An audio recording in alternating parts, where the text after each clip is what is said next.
going to record this, right? Okay, here we go. Chag Sameach, everyone. I want to wish everyone a very happy Hanukkah and a Hanukkah full of light and joy. Today is the 4th day of Hanukkah, and tonight is the 5th light of Hanukkah. I'm going to mute everyone. Thank you. Tonight is the 5th light of Hanukkah. Bear with me. Some people are still coming into the Zoom room, so I will be just allowing them in. Maybe disruptive. Okay. Tonight is the 5th night of Hanukkah. Now, this in the Chabad tradition, the 4th night or the 5th night, depending on custom, is celebrated in a special way. So we have, obviously, the first night of Hanukkah is very special because it heralds in the holiday. And of course, the last night of Hanukkah, which is called Zot Hanukkah, is very special because we have all 8 lights kindled. But in the Chabad tradition, the day that we give Hanukkah gelt to children and the day that we celebrate with a little bit more poignancy is on the 5th night, birthday, the 5th night. And can anyone guess why that is? Why we celebrate on the 4th or the 5th day? I think because the 5th night of Hanukkah can never work out on Shabbat, and so it's an appropriate time to give Hanukkah gelt. Ah, that's a great one. I didn't know that, but that's not the reason that's given. I didn't know that. That's very cool. No, there's another reason. I want you to think more in terms of the way, in a more mystical way, because we're talking about the Chabad tradition, which is steeped in mystical Jewish teachings. So in a more mystical way, what would that be? Anyone? Maybe you're a little sad because now you're past the halfway mark and it's going to end before too long. I know what you're saying. When we start Hanukkah, it's like when we start Hanukkah, we have the whole Hanukkah ahead of us, and it's so exciting because we only have one candle lit, and then we're growing and growing in each of our lightings. But actually, the reason that we celebrate on the 5th night of Hanukkah, because on the 5th night of Hanukkah, the 5th night of Hanukkah is the tipping point. The tipping point that we have more candles lit than not, and that is not a depressing thought, but on the contrary, it's a very joyous experience. And the reason for that is because that means that there's more light in the world than there's not. So while it's true, there's something very beautiful about potential, in that as long as there's potential, there's hope. Nevertheless, there is something to be said for the fact that we have gotten over the hump of the darkness. So the 5th night represents the turning point where the lights are more lit than not. And that is considered to be a good thing, an auspicious thing, and a happy moment.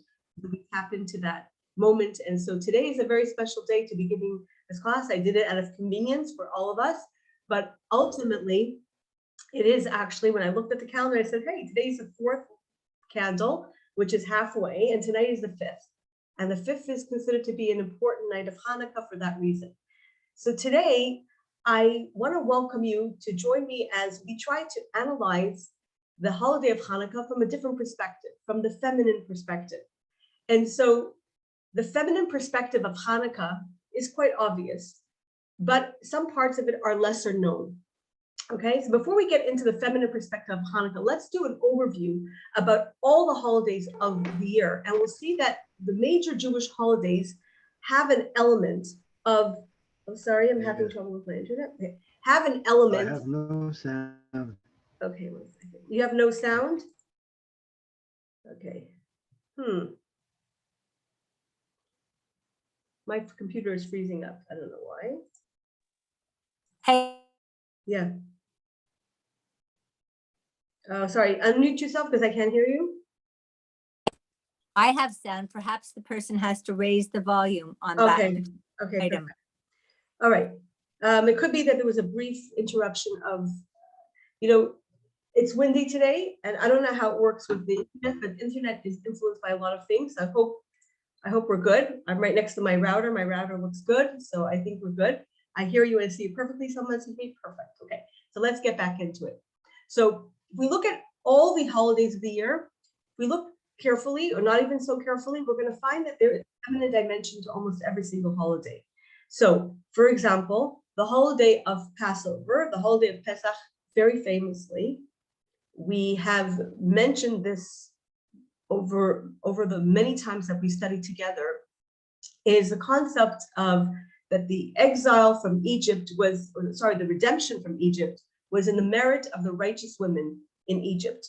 So that we have the saying of our sages, B'schut nashim tzidkaniot nigalu avesenu Mitzrayim. In the merit of righteous women, we were all redeemed from Egypt. And say our sages, Ub'schutam nigael. And in the future redemption, we will also be redeemed by virtue of the righteous women. So the faith of the women during the Egyptian persecution comes to fore in the Medrash, Miriam and her mother birthing children and so on and so forth. We find the same with Shavuot. Shavuot, who is the star of Shavuot? Anyone? Besides the fact that we celebrate the giving of the Torah, when we talk about the liturgy that we lead on Shavuot, read the book of Ruth. Ruth is the person, convert, who becomes the great grandmother of King David and is ultimately the mother of all great Jewish leaders and the Mashiach itself. And we're told about Ruth and her self-sacrifice to be part of the Jewish people. When we go to the holiday of Purim, of course, who is our heroine? Esther. So it's not an anomaly. Now, when it comes to the holiday of Sukkot, Sukkot really is under the same rubric as Pesach, because Sukkot is celebrating the Jewish people's journey in the desert. And we know that during the Jewish people's journey in the desert, the Jewish women also time and time again rose to the occasion and showed a tremendous strength in faith and a fidelity to Judaism. So we know, for example, that while the men worshiped the golden calf, the women refused to worship the golden calf. And for the cynics who say that the women didn't want to give their jewels and they didn't want to give their gold away to the golden calf, we see that when it came to the building of the Mishkan, the women were first to donate and the most generous to donate. And similarly, we know that when it came to the Chet HaMeraglim, when it came to the sin of the spies, the women refused to believe the reports. And so while the men were persecuted as a result of that, and many of them died in the desert, the women did not die out in the desert. In fact, the holiday of Rosh Chodesh, say our sages, was portioned to women for the faith that they showed during the desert times. So Sukkot also has a sub-theme of faith of Jewish women. And Hanukkah is no exception. It's lesser known because often when we talk about Hanukkah, we focus on two main ideas. What are the two main ideas that come out of Hanukkah? Anyone? What are the two main ideas? What are the two main things that we celebrate? Candle, lighting candle. The menorah, the miracle, The Maccabees. And the The victory of the and the Maccabees. victory. So in Hanukkah, we have a two-pronged celebration. One is the military victory of the Maccabees and their ability to clean up the temple and rededicate the temple and make the temple function again. Because during the time of the persecution of the Hellenists, the temple was in disarray and destroyed. And so we have the military victory. And then we also have the miracle of the oil. Now, if we look at the history of the celebration of Hanukkah, we'll see that both are important. Sometimes one is more stressed than the other, but both are important and both form part of the holiday. This is according to Maimonides. The Rambam states this in his Mishnah Torah. However, when we go into the celebration of Hanukkah, we find something very interesting. While there is a Megillah for Esther, right? We have the Megillah to Esther, the scroll of Esther that we read in synagogue on Purim. There is no corresponding scroll of Hanukkah. The story that we glean about the history of Hanukkah is often from other writings that never make its way into the Torah itself. So there were some books called the Book of the Maccabees, Maccabees 1, Maccabees 2, most notably, that recorded the victories of the Maccabees and their struggles and their wars and the skirmishes that they have. In fact, I found this to be quite fascinating that in the United States, given that the United States has a tradition that I guess is based on what they call the Judeo, whatever they call it. I think it's an interesting rubric to put things under, but I guess it's biblical, okay, the biblical influence. We have a very fascinating thing that I found really interesting, which is this, that in West Point, which is of course the most notable military academy in the United States, they have a statue of Judah Maccabee. And not only is that the case, but the Maccabees, the way the book of Maccabees, which details in great clarity and detail all the battles that they had throughout the I guess the revolt, is recorded in great detail and it's studied. Now, one of the misconceptions I think that there is about Hanukkah is that the Hellenists destroyed the temple, they destroyed our way of life, the Maccabees fought back, they cleaned up the temple, we had the oil that burned for 8 days, and then we lived happily ever after. But the true history is actually a lot less happy and a lot less clean than that. In fact, what we know is that after they were able to clean up the temple, they actually had another 20 years of battles until they were able to create a certain stability in Israel at the time. So while we think of like they lived happily ever after, there actually was 20 years of battles. After they dedicated the temple, they still had skirmishes, they still had to fight back, and it took a long time. If you think about it, 20 years is almost a generation. But what I found very fascinating is something that I would love to share with you just for a minute, if you would, is that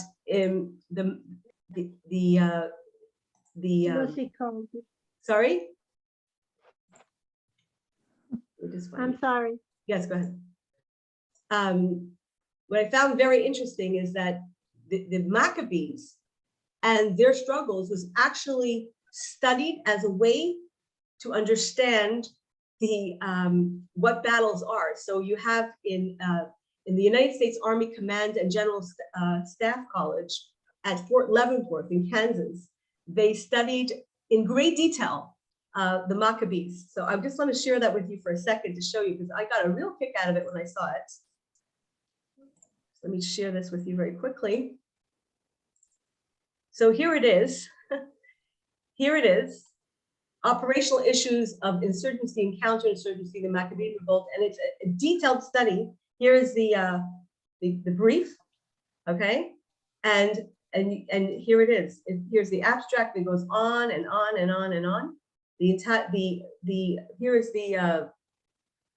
the breakdown, the contents, and here is the actual study. It goes on and on, analyzing the Maccabean insurgencies and revolts, and the U.S. Army used it to better understand insurgencies.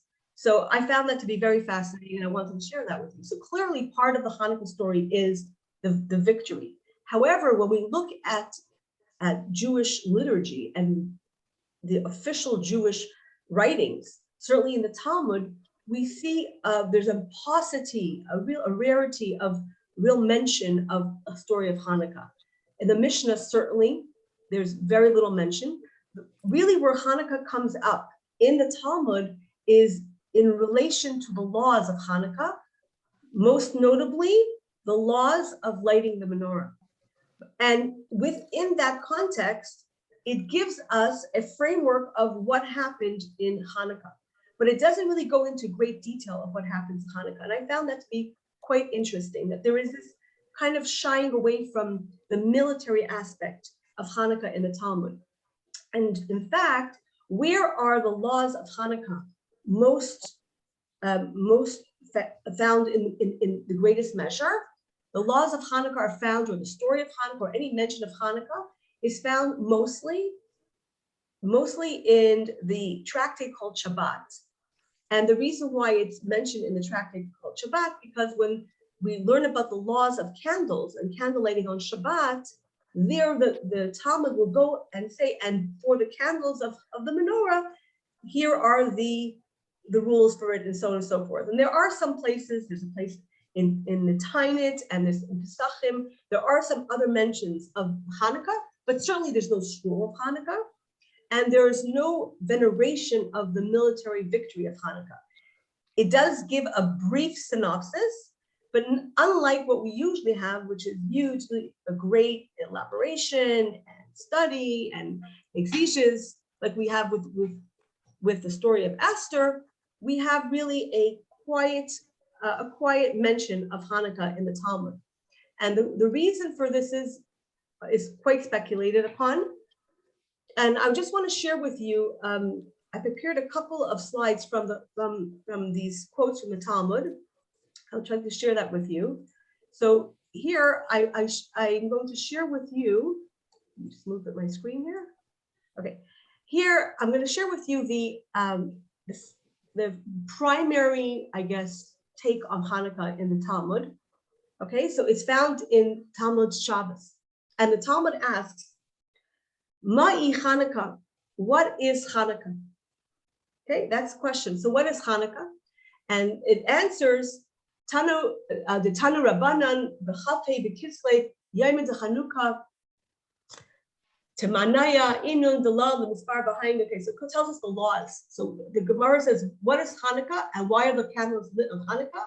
So it says, because on the 25th of Kislev, the days of Hanukkah are 8. We don't give eulogies on those days. We don't fast on them. What's the reason?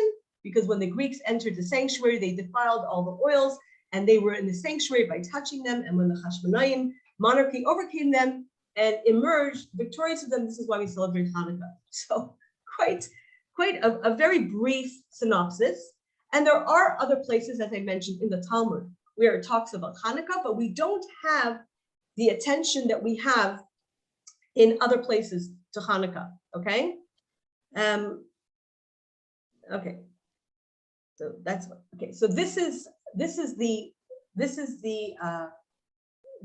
preamble of Hanukkah. Now the question that is asked, why is Hanukkah not elaborated on in the story of in the Talmud rather? And one of the answers that are given is that the sages shied away from talking about the military victory in the Maccabees because ultimately history will tell us that while the first generation of Maccabees were righteous freedom warriors who sought to clean up the temple, who sought to remove the persecution of the Hellenists against the Jewish people, in future generations, as the Maccabees gained more and more power, they actually became corrupted. And so they did something which the sages looked down upon, which was that the Maccabees were all Kohanim, they were all priests. And the reason why they went to battle in the first place was because the Hellenists were making a mockery of the temple. And at that time, there was a lot of apathy. Most people said, you know, what are you going to do? What are you going to do? That's just the way it is. We don't have freedom. There was a lot of assimilation to Hellenist culture within the Jewish community itself. A lot of people had bought into the Hellenist culture.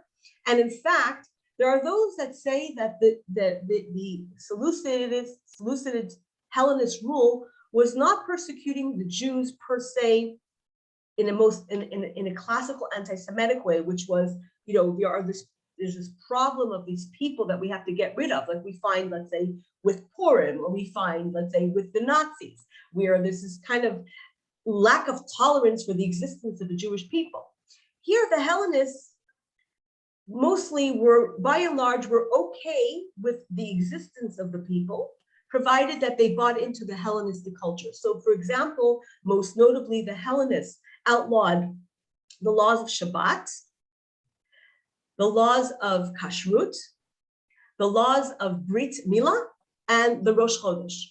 Now, if you think about that, Shabbos, kosher, Brit Milah, and Rosh Chodesh, what is that? Everything else is pretty much you could do. What does that entail? If you cannot keep Shabbos, Shabbos is one of the defining aspects of being a Jew. In fact, today people say that if someone is Shomer Shabbat, if someone who keeps Shabbat, that qualifies them to being an observant Jew. And the same is true for keeping kosher. Kashrut and Shabbat are like pillars in Jewish life, as is the Brit Milah. We know that even Jews who are not very connected to Judaism in terms of observance will still perform the circumcision even today. And finally, Rosh Chodesh. What's Rosh Chodesh?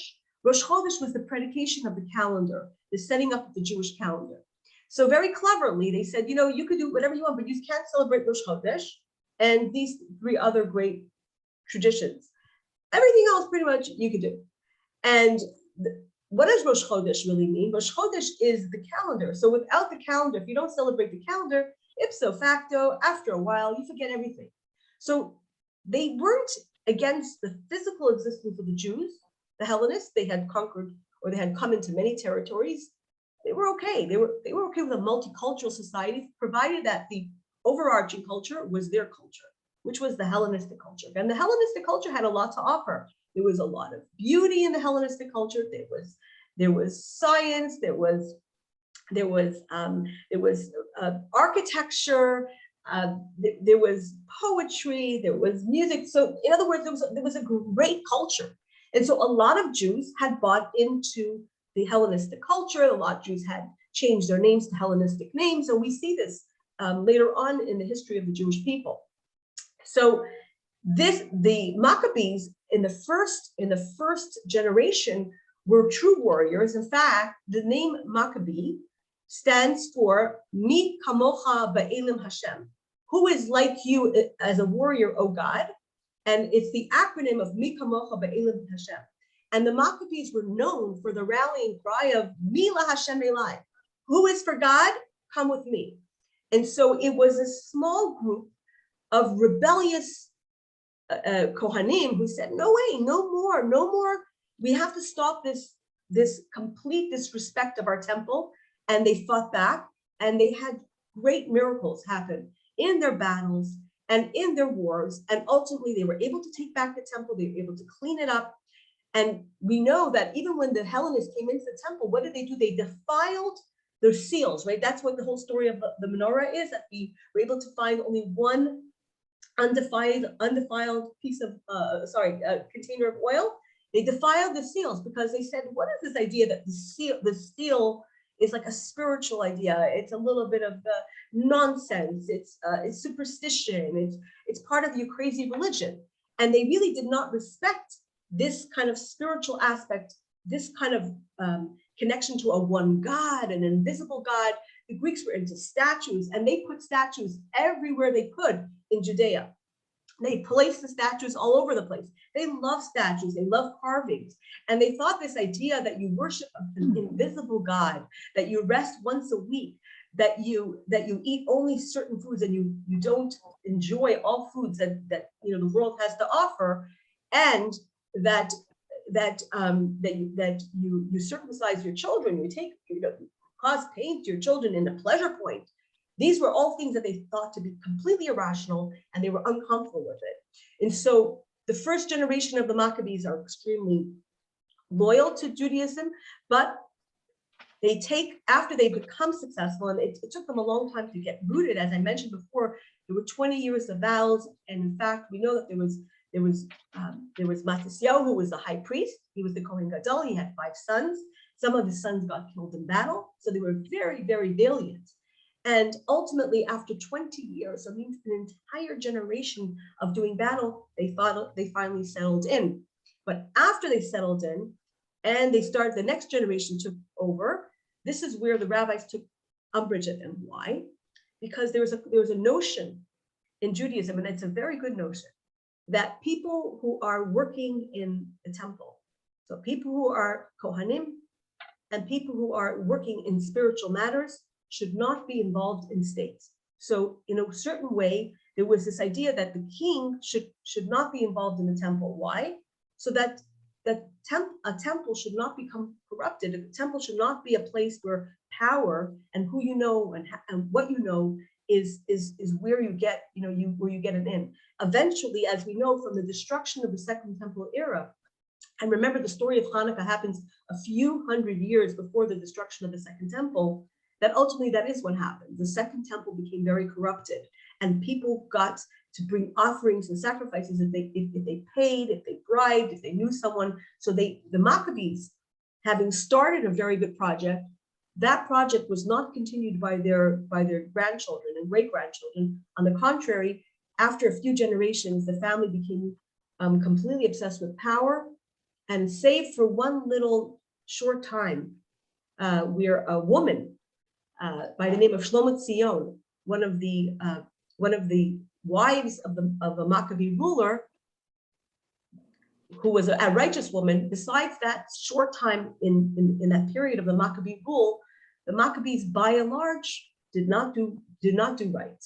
They became too powerful, and as they say, power corrupts, and absolute power corrupts absolutely, and that's what happened to the Maccabees. So the rabbis looked down at what the Maccabees did. They said there's something called, in Jewish tradition, there's something called Tzav Hasha, which is like the call of the hour, meaning that you can usurp certain normative dictums because there is a special situation that arises. So, for example, in a tremendous case of need, something unusual can take place in order to save the day.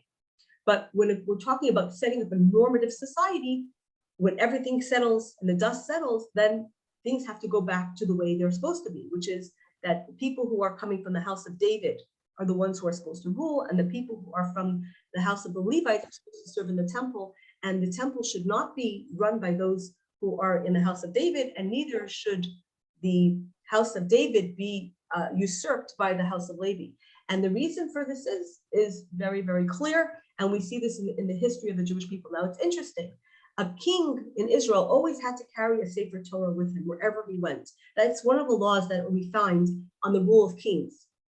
Kings had to have a Sefer Torah. And the reason why a king had to have a Sefer Torah was because of the notion that absolute power corrupts absolutely. So there was this notion that the king always had to show fidelity of the Torah. One of the great events that happened in Jewish history in days of old was every 7 years after the Shemitah, the king would read from the Torah. In the year of Hakel, he would read from the Torah. And it was a great festival where the king would teach the Torah, so to speak, to show that he also has fidelity to the Torah and that he will continue the fidelity to the next generation. But that being said, otherwise, the work in the temple had to be left to the people of the temple, and the rulership had to be left to the family of David. And the Maccabees did not do that. And so their victory at the time is very important, but as time passes by, as history starts having a wider perspective, the victory that they have becomes more and more narrow in its importance to a specific time, which is mainly that they cleaned up the temple, they got rid of the destruction of the temple, they cleaned up the temple, they reset the temple back to its normative schedule, and that the menorah had the miracle.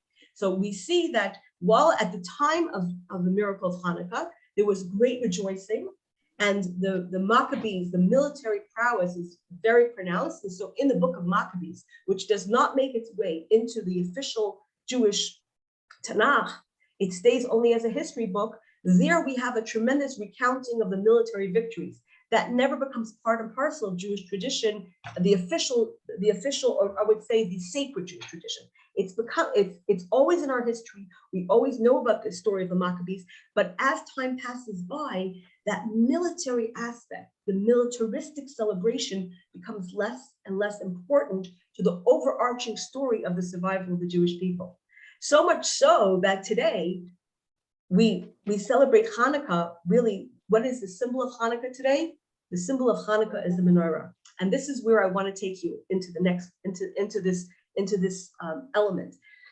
Excuse me, can I Sure. just say something? If we look at the word for Zion, which is Zion, Zion. and the word for Greece, Yavan in Hebrew, look at the spelling of Zion, Sadi Yud Vav Nun. It actually comes to enclose Greece. It actually overrides it. We see Wow, it this is brilliant. I've never paid attention to that etymology, but certainly that is true. Sion That is, could be a lesson from it. yes, from yes, Hanukkah. absolutely. Sion is a metaphor for Jerusalem Yeah. and for Israel at large. And yes, it is probably it's a great teaching that this is the overcoming of the Yavan. Very, very fascinating. I really I really enjoyed that perspective. That's really very interesting. So let's go into the feminine aspect of Hanukkah. Where does it come in, given that we have this militaristic victory? So I want to talk about the militaristic side first, and share with you about the military side, where actually we do have woven into the halacha a mention of great Jewish women who kind of pushed back at the Hellenists. And then we also have in the book of Maccabees 2, which as I mentioned before, does not become part and parcel of the Jewish canon, as it were, does not become part and parcel of the Tanakh. Nevertheless, it stands as a history book. So in the book of Maccabees 2, we do have the recounting of a woman. She is nameless. Later on, some people will give her the name of Hannah, and we don't know if her name is Hannah or if Hannah becomes like the euphemism for the righteous woman.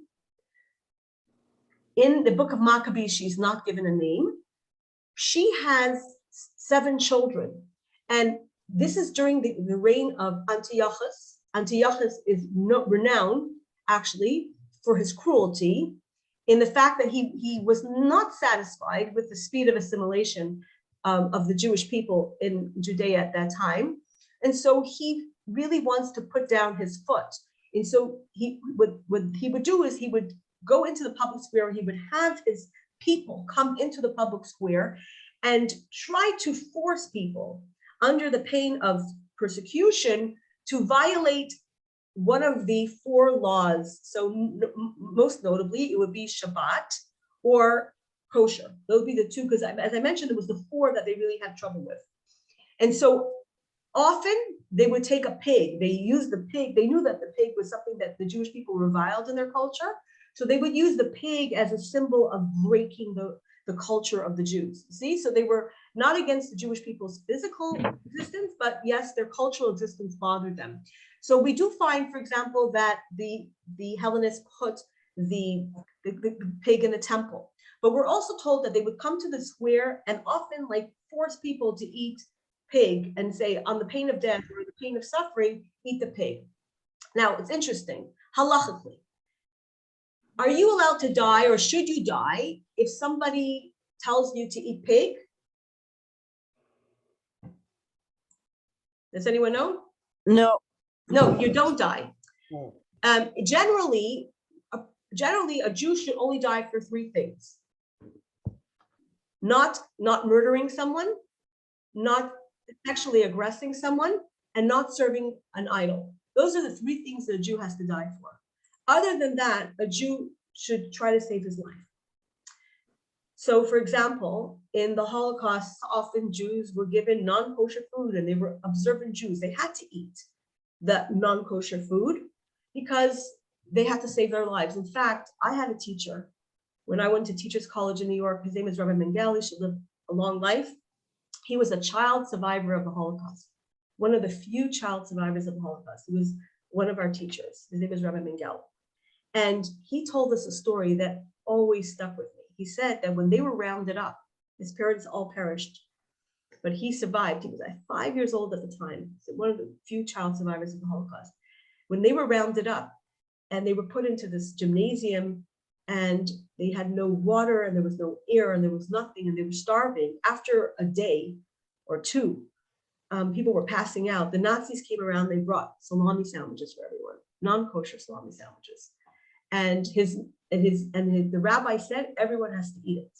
That was, Rabbi said, everyone has to eat the salami, the non-kosher salami, because it's something called pikuach nefesh. It's a matter of life and death. So his mother gave him a sandwich, and he knew it wasn't kosher. So he couldn't bring himself to eat the sandwich. But his mother started to cry, and his mother started to beg. And finally she said, please, I'm begging of you, sweetheart, eat Ziskite, eat the sandwich. Don't do this to me. So because his mother was so upset, he ate the sandwich for his mother. But as he told it to us, I'll never forget this in my classroom. He said, as he was swallowing the sandwich, he was so overcome with revulsion that he was eating non-kosher food that he vomited everything up. His poor mother. He vomited everything up and he couldn't eat anything after that. He survived nonetheless. But the law is, yes, that we don't die. However, there is an exception. And that is this. If it is a personal sin, in other words, someone comes, holds you up and says, eat this ham sandwich, or get into a car on Shabbat, or whatever other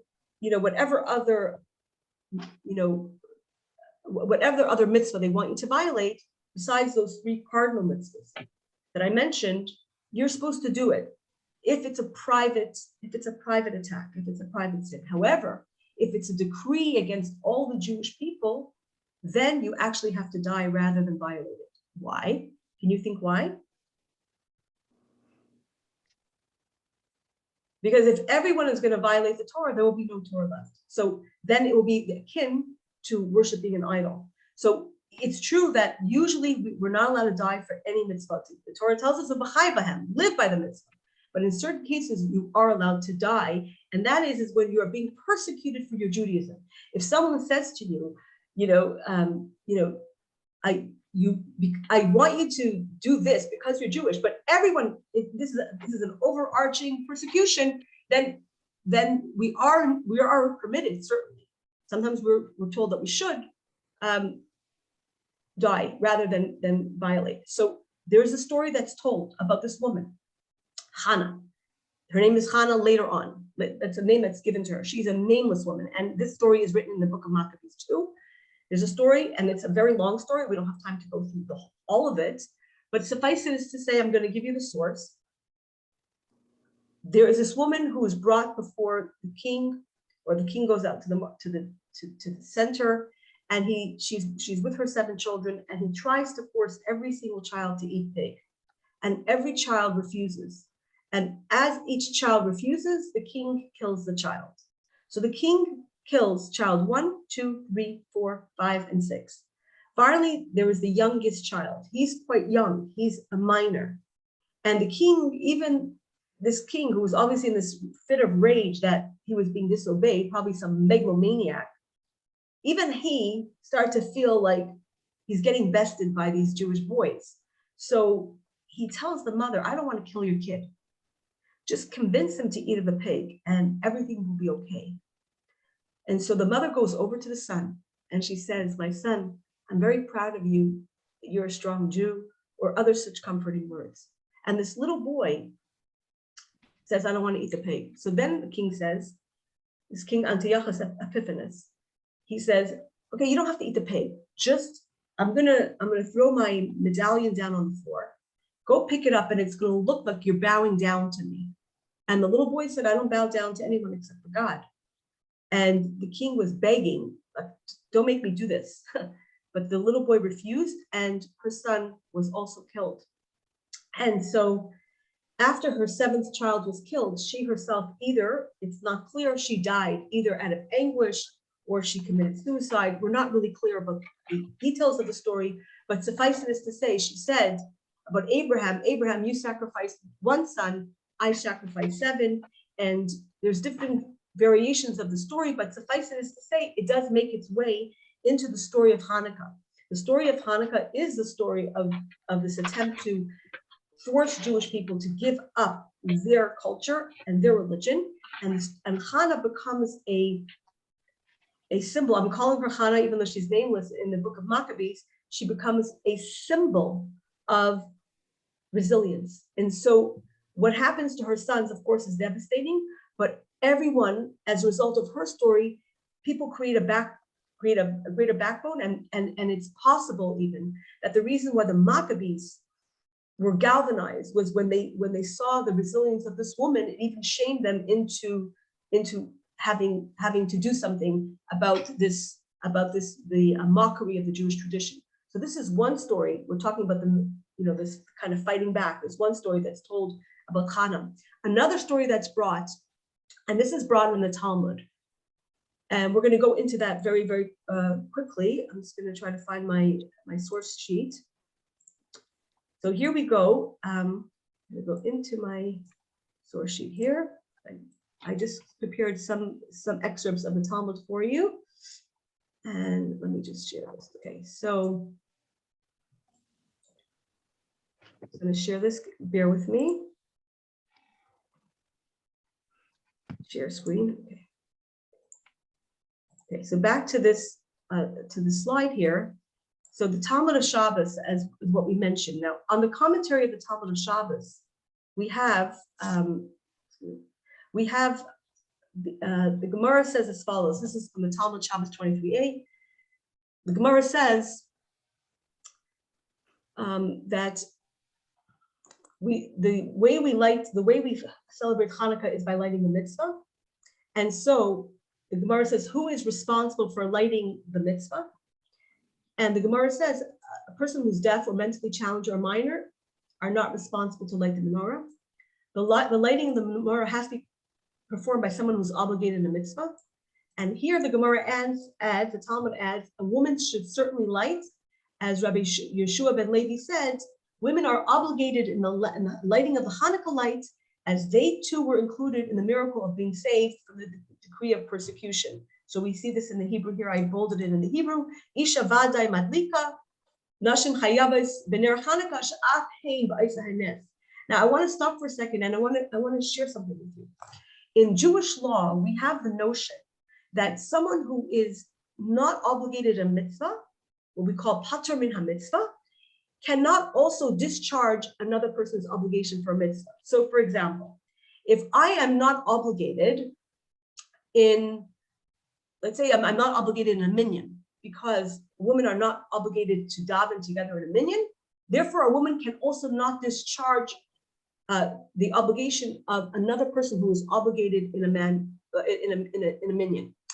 This is true in a lot of areas of Jewish law. Someone who is obligated cannot discharge someone who is not obligated. However, when it comes to the mitzvah of lighting the menorah, there are many opinions that say that a woman is as obligated to light the menorah as a man is. Now, if her husband or a family member lights the menorah in her house, so she can join into that lighting. She does not have to light her own menorah.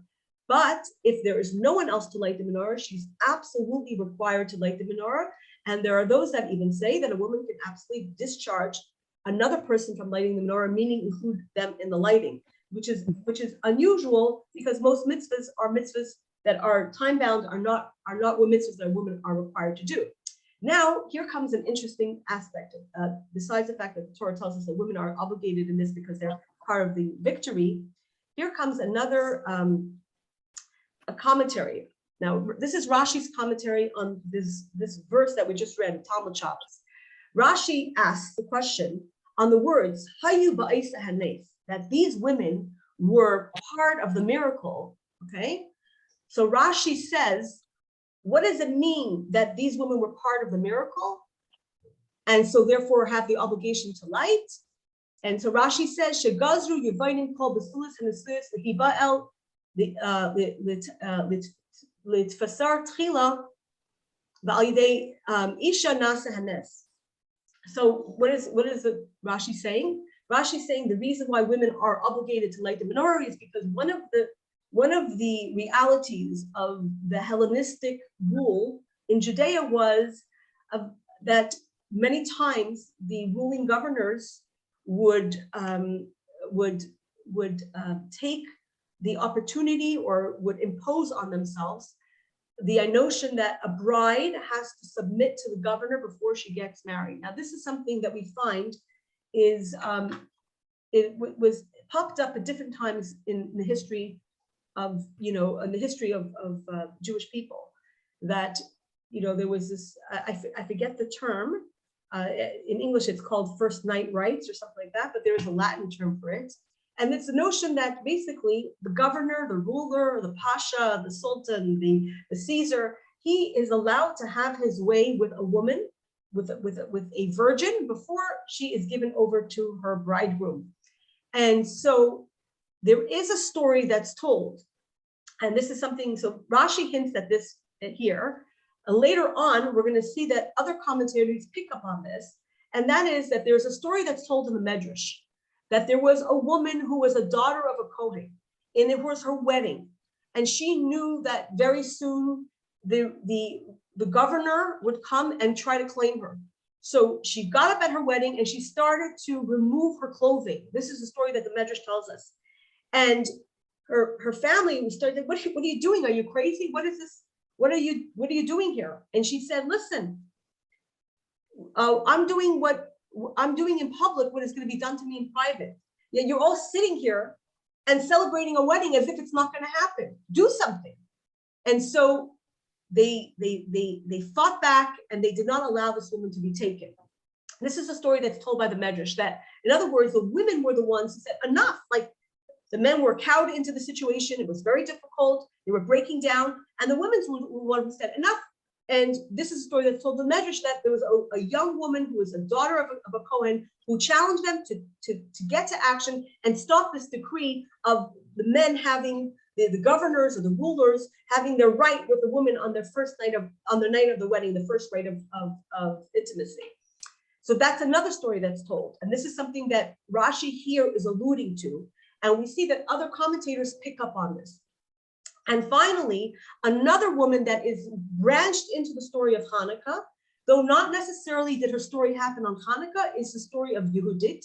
Now, sometimes Yehudit is called the daughter of the Kohen. Sometimes Yehudit is called a woman who was a widow. We're not really clear. There's different accounts of her in the Talmud, in the Medrash. But suffice it is to say, this is a woman who took matters into her own hands and got one of the governors, seduced one of the generals, pretended to be interested in him, made him drink a lot of wine, and cut off his head, and used that decapitation as a way to bring courage to the Jewish people.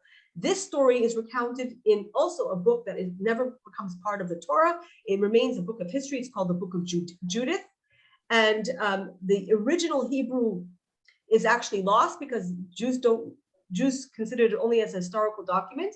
It was preserved in other cultures, but suffice it to say, we have these elements of stories that we find kind of trickle down into the actual law of the halacha. Now, let's go to the next one. Okay, this is something that I always knew as a child. Okay, so this is the Code of Jewish Law. So we're taking it way later. The Code of Jewish Law talks about the things that we are permitted to do and not permitted to do during Hanukkah. And the Code of Jewish Law states that, in fact, what we are there is a custom that, and some people say it's a law, that women do not do any work while the candles are burning. And here we have this added notion, and there's an opinion that you have to be very strict about this, which is this, that when you light the candles on the menorah, there is a half hour at least, for sure. But some people say as long as the candles are burning, that women should not do any work. Now, what constitutes work? Housework, laundry, cleaning, the normative housework that women do or did. Today things are done, restructured differently, but certainly in those days, the normative work that a woman would do was something that she would not be allowed to do while the candles were burning. And it's interesting that the Torah, that the Jewish law actually, when it all funnels down into law, and law is the application of Judaism, we don't see that men are told that they're not allowed to work. We're told that you should sit by the candles after they're lit, and you should gaze at them, and you should be inspired by them. As the previous Lubavitch Rebbe said, when we sit by the candles, we should be silent and listen to the voice, or listen to the message of the Hanukkah candles. So that is true across the board. But the idea of not being able to do work or refraining from work is something that was given to women. Okay, and the reason why this is given to women, that they do not do work, is because of their involvement in the mitzvah of Hanukkah. So I do remember always as a child that my mother would rush before the candles, because women did not work after the lighting of the candles. So this kind of filtered itself down to the actual lighting of the candles. and to the celebration of Hanukkah. And I've heard it said that if we look at the holier days of the year in the Jewish year, what characterizes the holiness of those days is the lack of work. So Shabbat is characterized by the lack of work. The holidays like Pesach and Shavuot to a lesser degree by the lack of work. Yom Kippur, Rosh Hashanah also by the lack of work. This makes them major holidays. And in the minor holidays like Purim and Hanukkah, we are allowed to work, but the fact that women do not work kind of imposes a major holiday characteristic to the women's celebration of Hanukkah. And this again is because of the women's involvement in the miracle of Hanukkah and their connection to the miracle of Hanukkah, both as from the stories that are handed down, the lore, the stories that are handed down, the story of the woman and the 7 children who we later named Hannah, the story of Judith, the story of the high priest, the daughter of the high priest who challenges her brothers to say, how long are you going to take this? It seems that there is a certain strength that surrounds or galvanizes the Jewish people during the story of Hanukkah.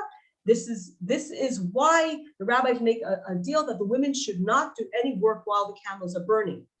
And let me just go to the next. Okay, and then here we have another aspect. This is from the Shulchan Aruch. Okay, here we have again the repetition that women do not do the work while the candles are lit. Because the miracle occurred through the women. This is the Shulchan Aruch, the Code of Jewish Law. And then when we talk about the meals of Hanukkah, we have the different discussions about the different customs of eating meals. We don't have a set meal like we have on Purim, but we do have Hanukkah gatherings, right? And here there is an interesting part of the law. Let me see if I can make this a little bit bigger because it's kind of small here. Can I make this bigger? Let me see if I can make this bigger. Okay, there is an interesting part of the law here that says that there are those those who eat cheese on Hanukkah.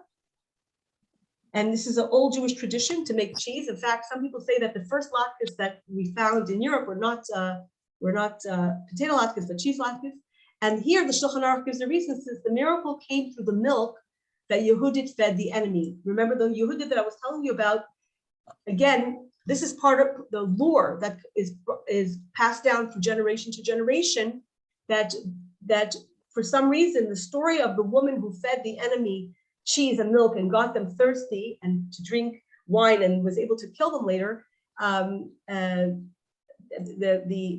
Shulchan Aruch and the commentaries say she was the daughter of Yochanan the high priest. Again, a different version.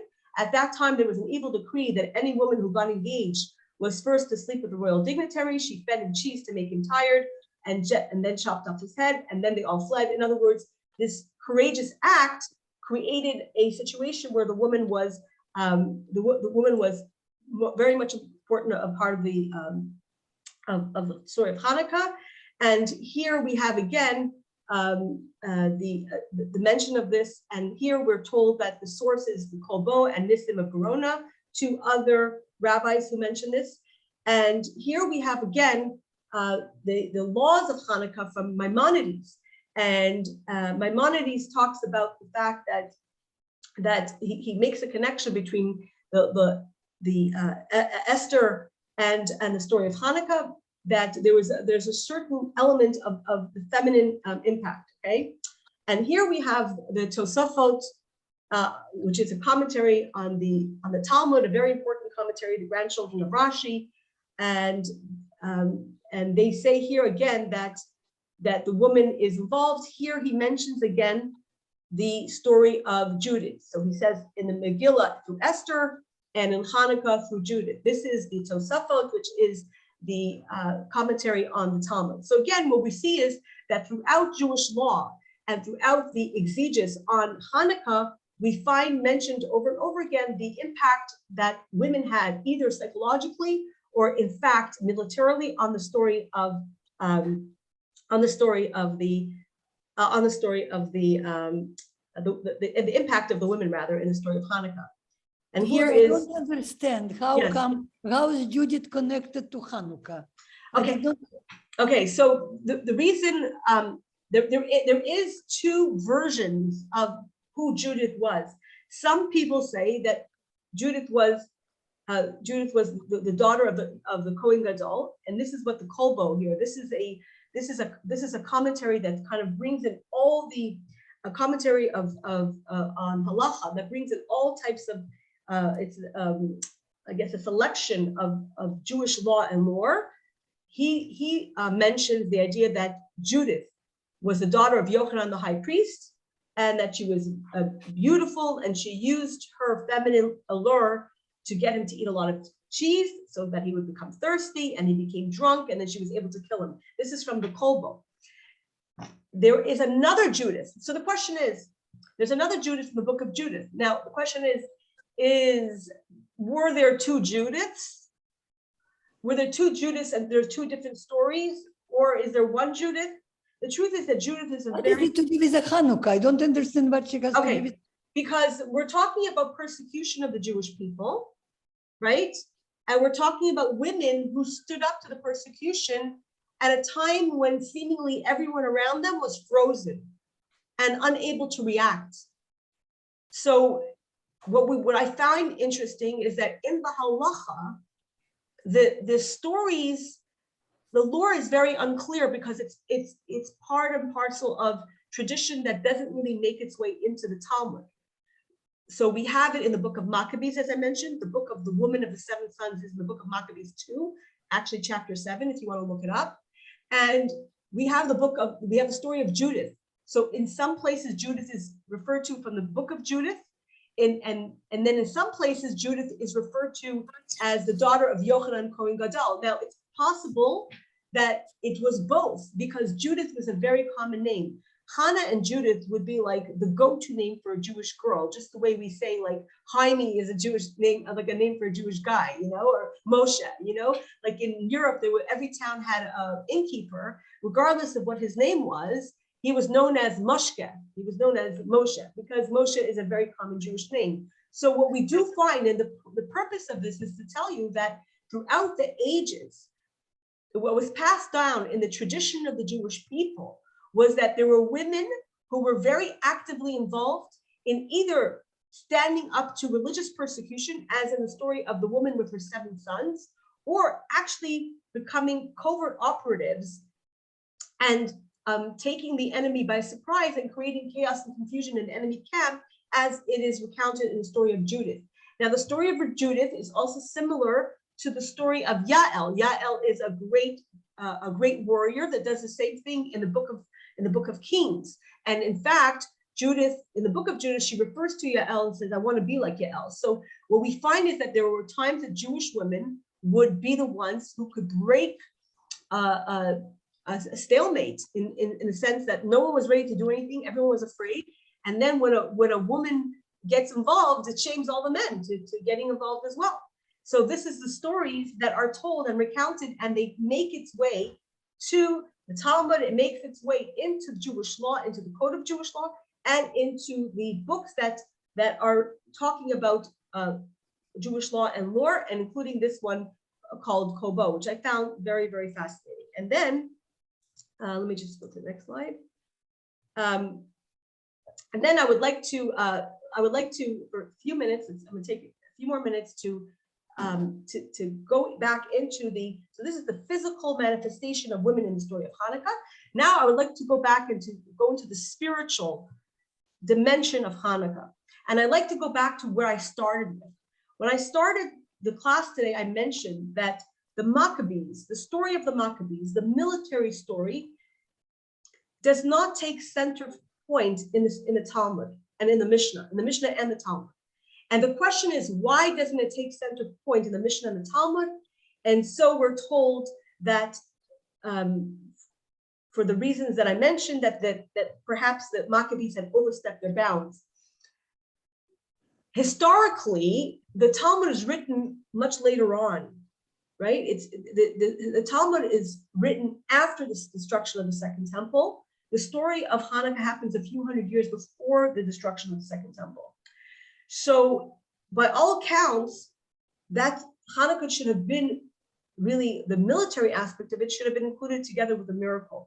But we see that the sages do not focus on the military aspect, and with time, I would say probably till the creation of the State of Israel, where again, this notion of self-determination through militarism is something that comes to the fore throughout the history of the Jewish people from the time of Hanukkah. So in Jewish law, in Jewish lore, in the ensuing 2,000 years of persecution, the menorah becomes a symbol of Jewish continuity. The menorah becomes the symbol of Jewish strength, and the menorah becomes the symbol of Jewish defiance. The story of Hanukkah becomes a story that gives us hope and faith that, like the light of the menorah lasted for 8 days when it was only supposed to last for 1. There was a miracle in the oil. This is something that has galvanized and strengthened our people for 2 millennia. Now the question is this: why does the militaristic aspect of Hanukkah fade with time, and the spiritual message of Hanukkah becomes stronger and stronger with time? And I think that if we look at the Kabbalistic teachings, we know that there's two manifestations. There's power, right, might, and there's influence. Power is a top-down, a top-heavy expression of strength. Influence is a quieter, bottom-up expression of integrity and fidelity. So what you have is influence is something that is not so visible, and power is very visible. So in the Kabbalah, we have the notion that 6 days of the week is the masculine manifestation of strength. And in the Jewish tradition, in general, militarism, fighting wars, are considered to be in the domain of the masculine. So even to the point that in Jewish law, there is a discussion that when the Torah says that you should not cross-dress, so the Rashi says, for example, Rashi gives the example that, for example, a woman should not wear clothing of war clothing, because war clothing is inherently masculine. So we see that masculinity is in power and strength, and that is predicated in the 6 days of doing, and the feminine aspect of influence is manifested in Shabbat, where nothing is done, but everything that was created is allowed to flourish. So our sages say that in this 6th millennia, or the element of galut is this idea that we have to fight, and the element of redemption is the element of being able to be like Shabbat. Women are connected to Shabbat. Women are connected to influence rather than masculine strength. So we see that, historically speaking, that even though the story of Hanukkah, when it started off, was a very muscular military story, it morphed into a much more spiritual, influential story. And that is really the trajectory of everything that endures. Power can only exert itself for so long, but influence goes on forever. And so the underlying message of Hanukkah is also that ultimately, like the prophet says in Zechariah, the prophet says in the Zechariah about God and about ultimate victory is lo b'chayil v'lo b'koach ki im beruchi amar Hashem. It is not with great warriors or not with great might, but with my spirit, says God, that you will triumph. And so this is a notion that kind of expresses this kind of enduring strength of Hanukkah. And the Kabbalists speak about the light of Hanukkah as follows. They say that if you count exponentially every day, like 1, then 2, and then 3, if you count exponentially, how many candles do you light altogether over the holiday is 36 candles. And the Kabbalists talk about the number of 36 is related to the first light, or the primordial light of the world that God used to allow the world to start creation, like the spark, if you would, the spark of creation, but that later was hidden. This first light is called Or HaGanuz, the hidden light, and this hidden light is put away for the time when the world is ready to have that light. Okay, so Hanukkah, even the menorah, from the mystical perspective, the menorah is connected to a future light, a light that is completely spiritual. So ultimately, the feminine dimension of Hanukkah is not only the contribution that women made to the story of Hanukkah, but it is in the very notion of Hanukkah itself that ultimately what will persevere, and what will be, as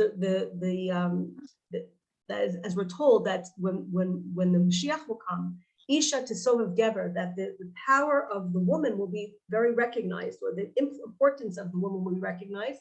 So that what does that mean? Not the woman itself. Okay, that's a very minor reading of that, but the idea of the spirit, the feminine attributes of the world, which is being, receiving, enduring, which is much more powerful than overt might and masculinity. And so that the story of Hanukkah really is a story of the existential strength that lies beneath the surface, which is really the feminine strength. And so I would like to conclude with a story that you may have seen around on floating around, and it's a story that comes to us from the Yad Vashem, and that is this: that there was in the time in the early 1930s, when Hitler came to power, there was a family that lived across the street from, I guess, the headquarters, or a building that was flying Nazi flags, and the family in question is named the Opposer family. So the story is told as follows, and I'm just going to share with you. I'm going to share with you the picture. This woman, her name was Rachel Posner. She lived in Kiel, Germany. She took this picture. This was an act of defiance. She took a picture of her menorah and set in the window facing the swastika. On the back of the picture, she made a note. This is from the Yad Vashem, Hanukkah 5692, 1932. And she writes in German. I do not know German, and I certainly cannot read the handwriting, so I will find the translation. Just a second. She writes in German, death to Judah, so the flag says, Judah will live forever, so the light answers. Okay? So we have this idea that she says, the flag says death to Judah, but the light answers Judah will live forever. So she has this picture. This picture and the menorah survive and make its way into Israel. And today, that menorah is in a home, I think in Beit Shemesh, or somewhere near Jerusalem.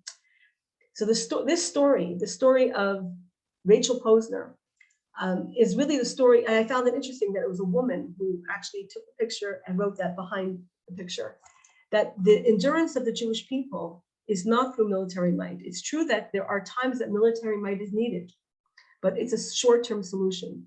And the proof that it's a short-term solution is this, that the Maccabees ultimately devolved and became persecutors of Judaism itself in later generations. In other words, if power is used judiciously for a short period of time, it can be, in other words, the masculine energy, it can be used judiciously for a short period of time. It can be very powerful and very impactful.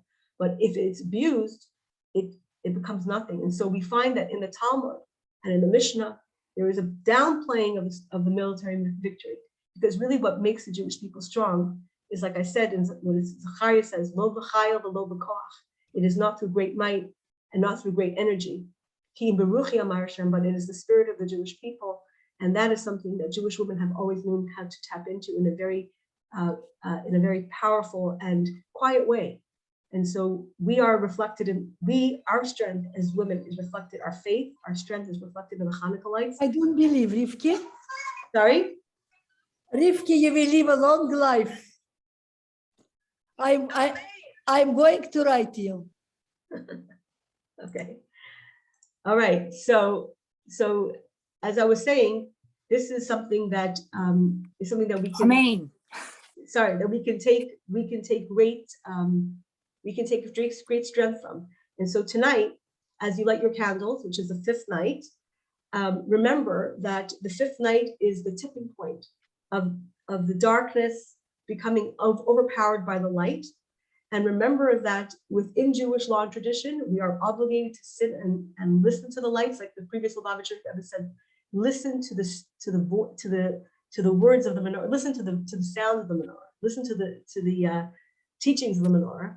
And the light of the menorah is something that is very much involved with. It's interesting because we have this idea that we're not allowed to do any work, and only the Jewish women are mentioned in the Jewish law, that we don't do any work. So we're intrinsically bound up with the menorah. We are intrinsically bound up with the faith of the Jewish people. As I opened up my class, this is true for all our holidays, and Hanukkah is no exception. This is true for Purim, this is true for Pesach, and this is true for Shavuos. And Jewish women have to tap into that, to that faith that we do have intrinsically, find it and celebrate it, and know that we are the backbone of the Jewish people. It is in our merit that the Jewish people were delivered from Egypt, and it is in our merit that we will be delivered from the future, from any exile, and may the future redemption happen very soon in our days. May our world indeed be a world filled with light and with joy and with sounds of laughter and music. May the challenges that our world faces now, specifically with Corona, be lifted. But more than that, more than asking for our small problems to go away, we should ask for the big redemption, the redemption where the entire world is a world that is filled with peace and love and justice and kindness. Like Isaiah says, and they shall beat their swords into plowshares, and there should be no more war and no more illness, no more sickness. And it is through the strength and the righteous determination of the Jewish women that the Jewish people exist today. And it's through our strength and determination that we will see the blessings of Shabbat. And I want to end with one more halacha, a fascinating halacha that I found was very, very interesting. There is a Jewish law that says, if you do not have enough oil for lighting Shabbat candles and for the menorah, you're very poor. So it says selling clothes. Okay, so we're talking about someone who's destitute. They have nothing. When it comes down to it, they either can buy candles for the menorah, or they can buy candles for their Shabbos candles. Halacha says Shabbos candles precede the menorah. However, when it comes to having wine for Kiddush or Shabbos candles is more important than the wine for Kiddush.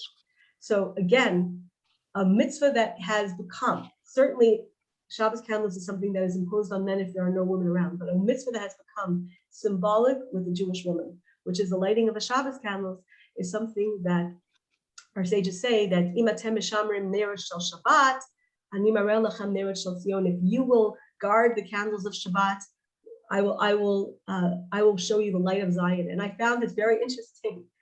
Two of my grandchildren, interesting. My daughter and my son sent me pictures that when they were lighting the menorah, their toddlers were doing this because they thought that it was a Shabbos candle. And so even they know that how important Shabbat candles are to the tradition of the Jewish people. And in fact, what was one of the 4 rules that the Greeks wanted to destroy? It was Shabbat. And the other one was Rosh Chodesh. Rosh Chodesh also is very much pertaining to women, but Shabbat. And so as we glean strength from the Shabbat, from the candles of the menorah, and we glean hope, and we should know that this means that we shall too overcome, we should also remember the inherent mitzvah that we can do every single week, which is the lighting of Shabbat candles, which bring peace into our home, which bring light into our home, and which bring light into the world. So happy Hanukkah, everyone. I bless each and every one of us that we find the light of Hanukkah in our own self, in our lives, and that we create the life around us, and we create a joyous and a beautiful festival for those around us, and we derive strength from the light the light of the menorah, and the message of the menorah. Thank you very much, Devorah. Thank you very much. Chag Sameach. Thank you Shabbat very much. Shalom. Chag Sameach. Thank you. Beautiful. Thank you. Thank you. I always smarter after your class than before that. Thank you very much. Thank you. Chag Well Sameach. said. Our beautiful Rebbetzins. Thank you. Chag Sameach, everyone. Yes. Devorah, Yes. isn't it your anniversary coming up soon? Ricky, my Yeah. anniversary is before Hanukkah. Because I was at your wedding, so, Yes, yes. My anniversary is I before keep- Hanukkah. I recently celebrated it. Yes, before. and I Hanukkah. remember your grandmother Tanya Yes, was Yes, there. yes. My grandmother is indeed both of my bubbies were great. Were a great influence in my life, and remember, actually are continue to be a great influence in my life even after their passing. And I derive much strength from them, and I derive much wisdom from them, and they really continue to inspire me and to guide me every day. Both of my bubbies, actually. So yes, bubbies rock. Yeah, I never had bubbies, but I was at your bubby Tanya's house in New York for Yes. Shabbos. And I Yes. stayed there, and I watched her on Shabbos. I learned so much from her. Yes, Just watching her on Shabbos, how she managed the stove and everything. yes. I'm talking about. You know the what? children that They was say? They say that when someone is righteous, they become a Shulchan Aruch, they become a code of Jewish law. You could just watch them. Exactly. But I would like to say to women, we may not have always the power, but we always have the great influence, and we have to use our influence. And this is true with our colleagues. This is true with our friends. If we have children, it's with our children. And if we have grandchildren, it's certainly with our grandchildren. The power of a bubby is very, very, very strong, and it can never be underestimated. So bubbies, let's go. Yeah. Blessed to have bubbies. Yes, and use our influence, in a nice way, in a kind way, with love and kindness.